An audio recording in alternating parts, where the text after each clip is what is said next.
Sheriff Ozzie talks with community leaders about issues in the public safety arena. Sponsored by River Ridge Hardware.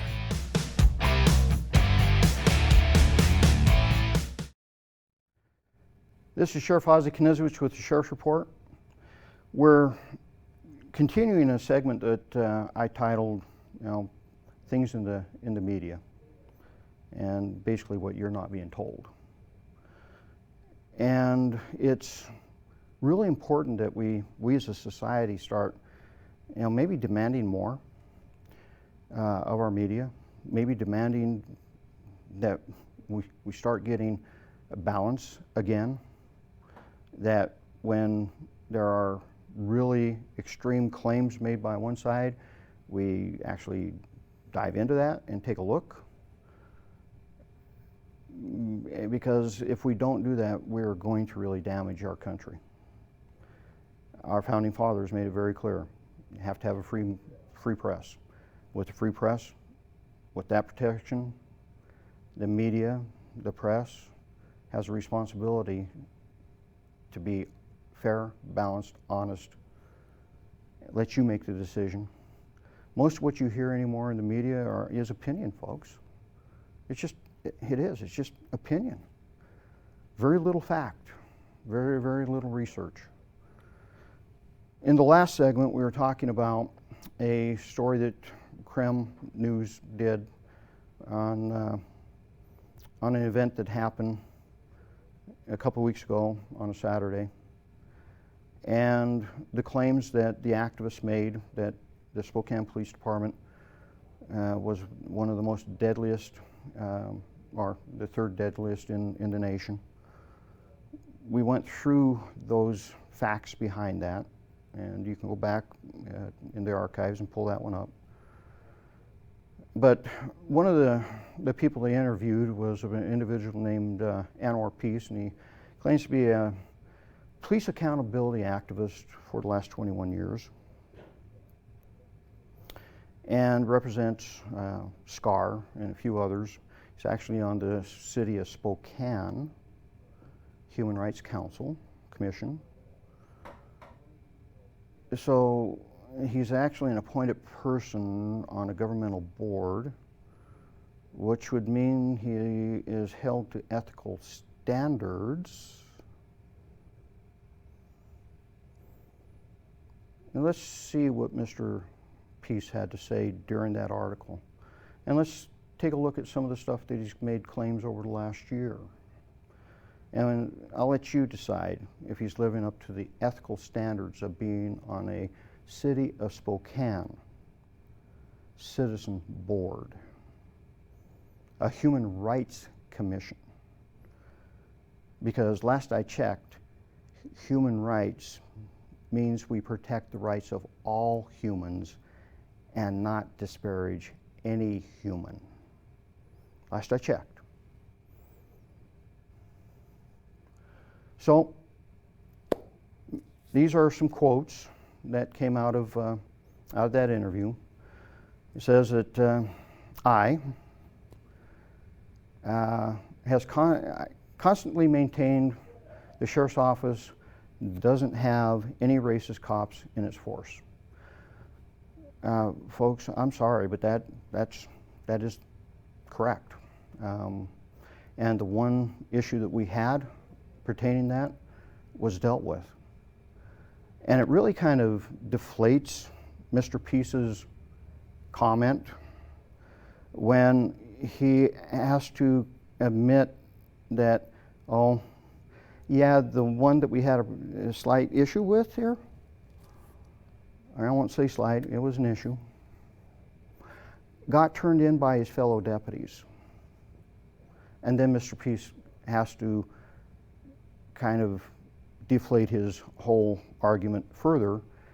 Again, deputies turning other deputies in, that's the key. Well, here's a shock and awe for you, Anwar. Over the 15 years that I've had disciplinary issues that I've dealt with, the vast majority of those disciplinary issues were brought forward from line staff up. because good police officers don't want to work with bad police officers. They don't. They don't. And they do bring these issues forward, and we deal with them. We don't hide them. We don't push them off. We deal with them. You've watched me deal with them for 15 years. And sometimes it becomes very highly publicized. One clarification here. It was not the individual who was the complainant in that particular case that brought that forward. It was a peer that he told the information to that went, I'm sorry, because that individual didn't want it to go anywhere. He just wanted to talk about it. And his peer went, I'm sorry, man. I can't do that. This is really bad. So that peer went to his supervisor, and the supervisor went down the hall to the sheriff now. And that's how we found out about it. The thin blue line that people like to talk about, they went, no, this is not kosher, this is bad. They brought it forward. So when Mr. Peace wants to, one, take a jab, and then he has to point out that, well, okay, yeah, they did exactly what we expect them to do. And I have worked in 4 law enforcement agencies, 31 years. I've run into one person that I consider a deep, dark racist. I mean, his soul is was just bad.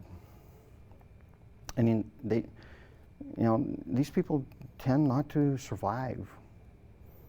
And it wasn't in the sheriff's office. This individual wasn't in the sheriff's office. 31 years, 4 agencies, 1. And again, they don't last long. Why? Because that's not who we are. And folks, you forget that we are you. You do. You forget we are you. We're your neighbors. We're members of clubs with you. We're members of sports leagues with you. We're members of church groups with you. We are you. And we're not racist. Just had a conversation about the all cops are bastards movement. There's your problem. The minute you use the word all, you turn the rest of the nation off. Because the nation, like I said, knows their law enforcement because they live with them, they go to church with them, they know them. That's why the defund movement didn't go any farther, except in the media's mind. And the media wants to keep that churning. We'll cover that in either this section or another section. So let's go to the next slide. So Anwar makes further comments, and he says that he doesn't think there can be any kind of community healing that takes place until police departments admit that they have a problem inside their departments. He added, it's been really difficult trying to affect change when there are specific leadership here that has a history of being confrontational towards community change efforts. Well, I'm assuming that was directed at law enforcement leadership. But I have a question for Mr. Peace on this one. In 2013, all 39 sheriffs of the state of Washington, I and 38 of my peers went to the state legislature and said, look, we need the ability to hold rogue police officers accountable. Because every time we terminate one of them, a arbitrator gives their jobs back to them. So we said, what we need from you, state legislature, is we need a bill that says if a sheriff in chief has done everything correctly, followed labor law, proved the case, met all the requirements, and we terminate somebody for committing crimes on duty or lying, you need to make sure the arbitrator cannot give that person jobs back. And that was the essence of the bill. Now, every time I talked about that, citizens groups and everything else, everybody's going, well, okay, yeah, that's the way it should be. Well, we couldn't even get that bill out of committee. And there were people that I talked to in our own community here going,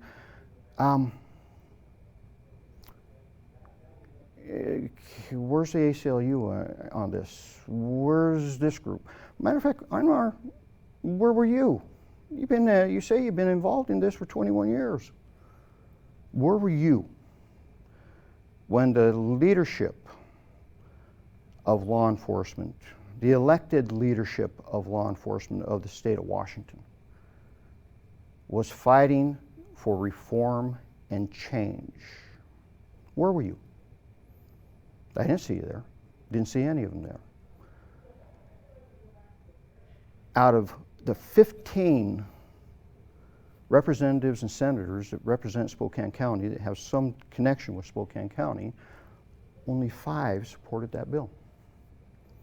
5. And again, we couldn't get that bill out of committee. I don't remember seeing you there, Anwar. And I don't remember you being in any discussion where we have actually worked to effect change. Now, you'll stand on the sideline and you'll throw rocks, but I've never seen you actually there. Let's go back to that slide.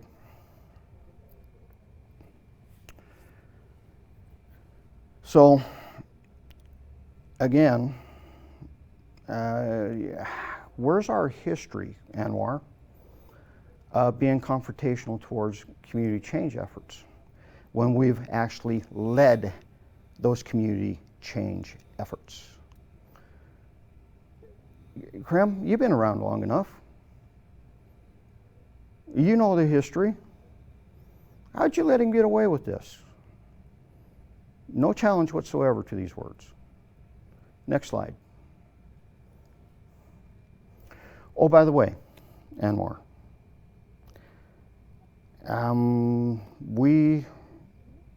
the Sheriff's Office, made a commitment to the NAACP to address disproportionality. We did that. I don't see any hostility there. Matter of fact, there are members there that, what Anwar doesn't understand, that change and building trust involves relationships and partnerships. You'll never develop a relationship or a partnership by standing out and throwing rocks. It doesn't happen. You do it by getting to know each other and moving things forward. Something Anwar apparently doesn't understand. So, again, where's the resistance to change, Anwar? Please. I'm waiting. Next slide. Oh, by the way, this is part of that study that we're involved in. I did this a little bit differently than any other group we've worked with. They said, we want your data. I said, fine, but I'm not going to send you my data.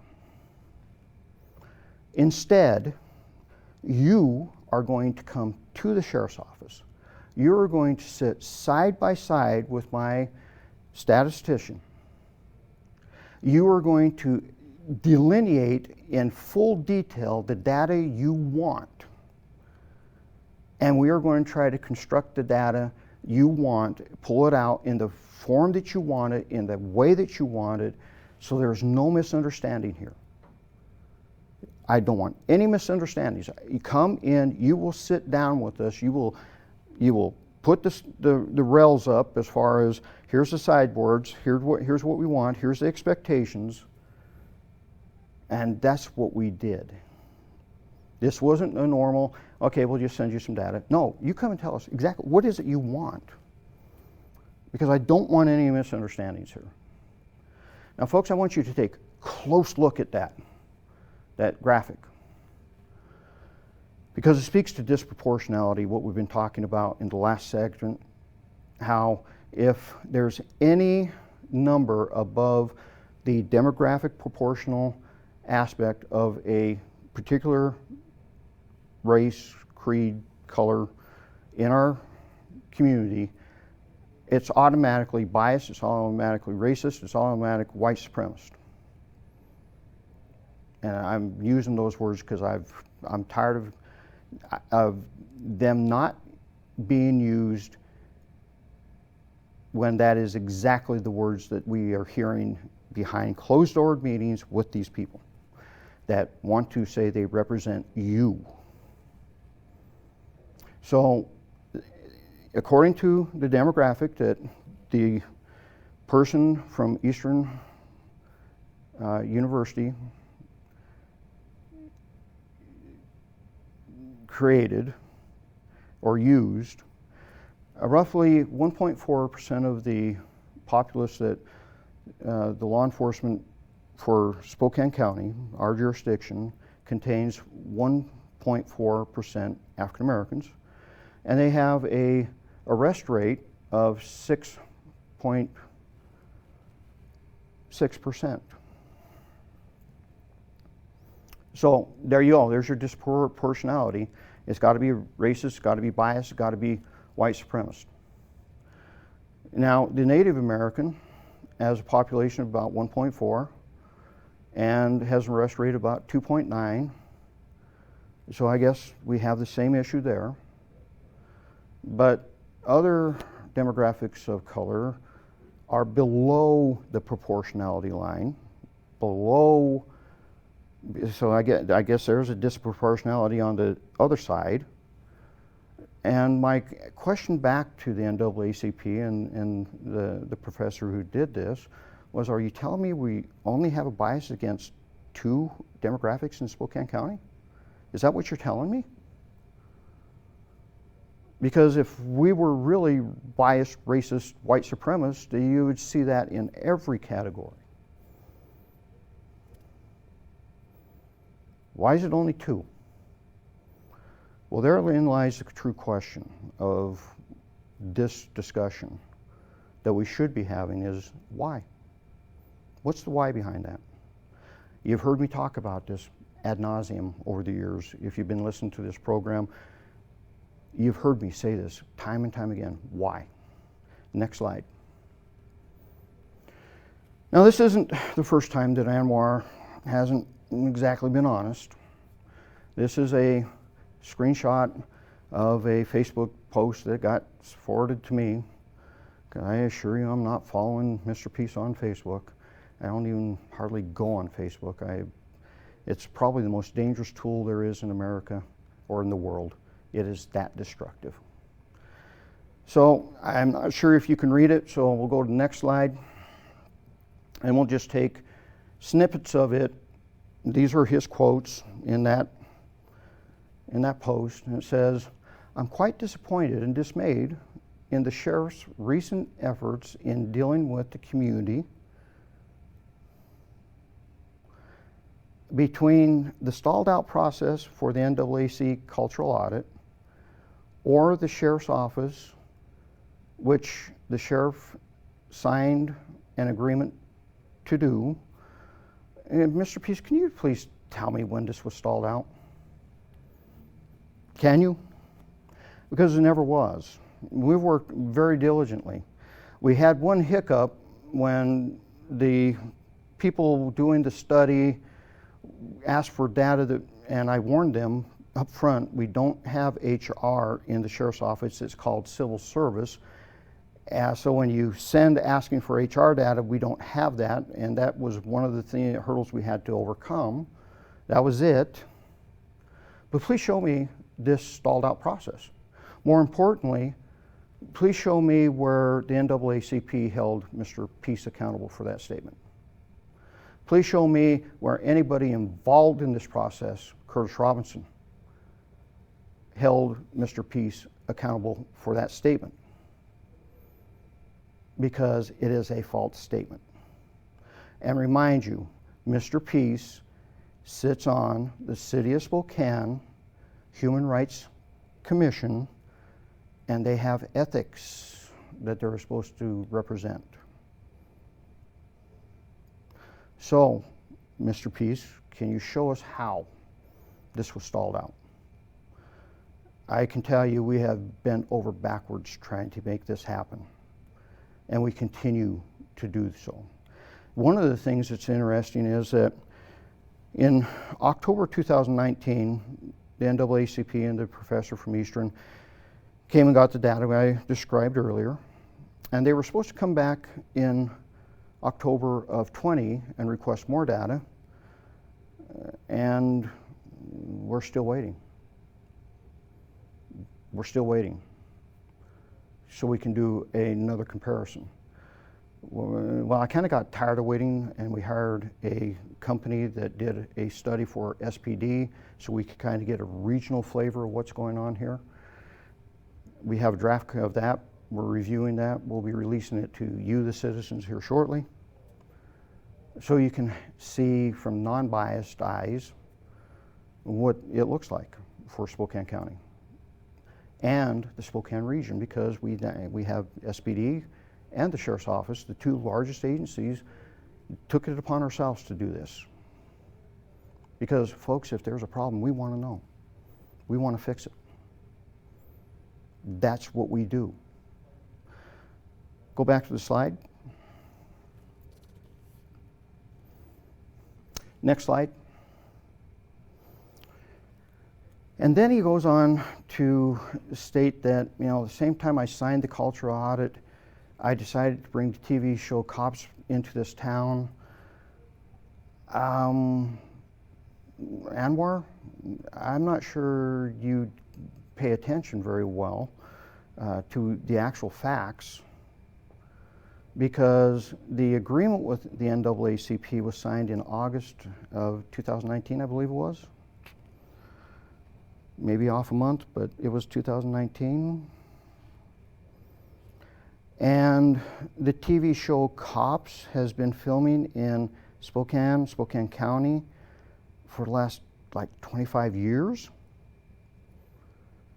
And the particular episode you're talking about was in 2020, a year after signing this agreement.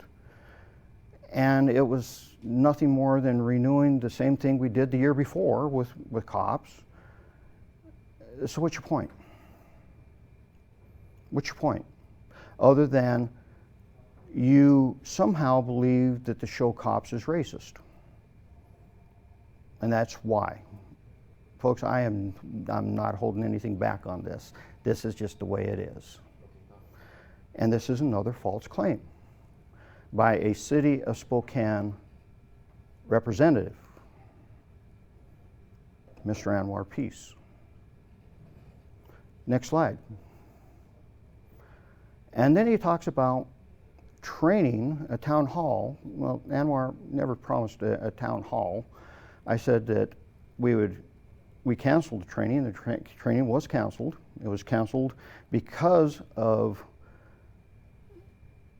our desire to bring members of our community in, especially my Citizen Advisory Board, to listen to the trainer that was going to come in and provide this class, and a few other people from the community. And being that COVID was last year, we could only do 50% capacity, which narrowed that down to 25 people. By the time we got ready to do this, we had maybe 10 people even wanting to come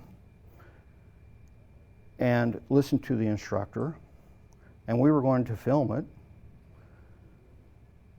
So we canceled the class and everything, and the instructor said, since there's only 10 people, let's try to do this after COVID so we can get a bigger group. That's the fact. Those are the true facts.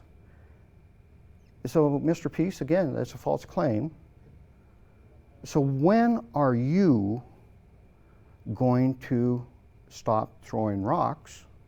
Because remember what I said about fixing things in our community, fixing things in our society?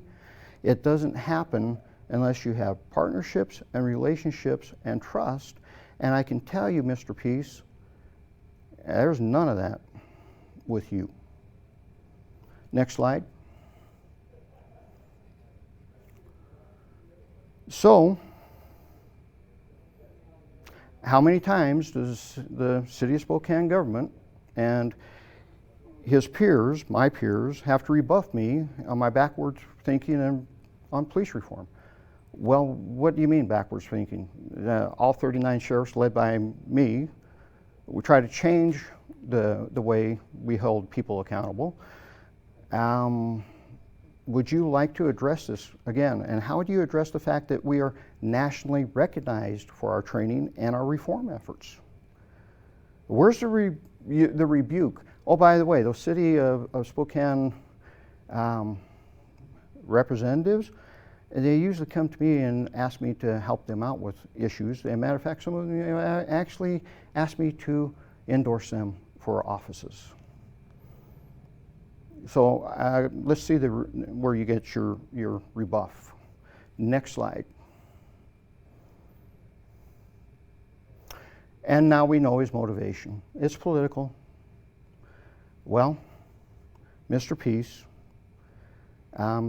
again, ethics, City of Spokane, Human Rights Commission, ethics, truth. You have a responsibility to be ethical if you're going to represent the people. Next slide.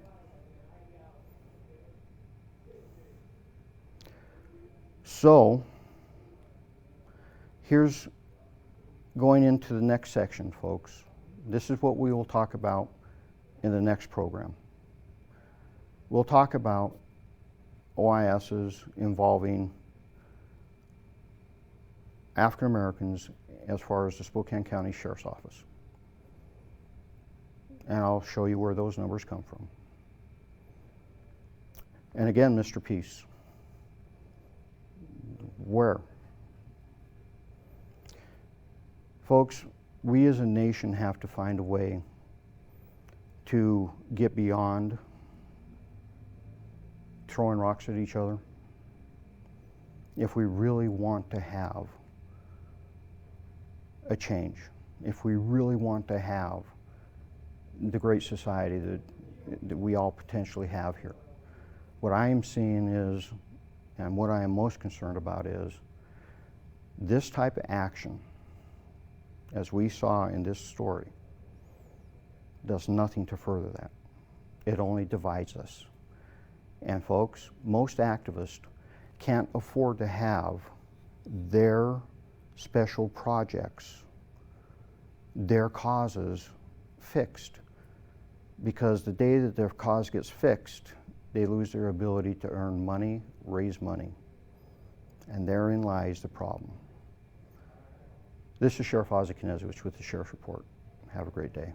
Here at River Ridge Hardware Garden Center, where we have all the plants and flowers that will spruce up your yard, from the lilacs for Spokane's Lilac City, to awesome hanging baskets and pots that you can actually put the hanging baskets in. Here at River Ridge Hardware, we want to help you set up your landscape needs. Neighbors helping neighbors at River Ridge Hardware.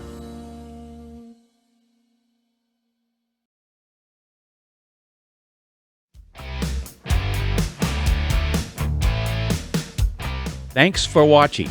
Ask the host a question, recommend a guest, or check out any of our other programs on Facebook, YouTube, Twitter, Apple Podcasts, Spotify, or SpokaneTalksMedia.com. Sponsored by River Ridge Hardware.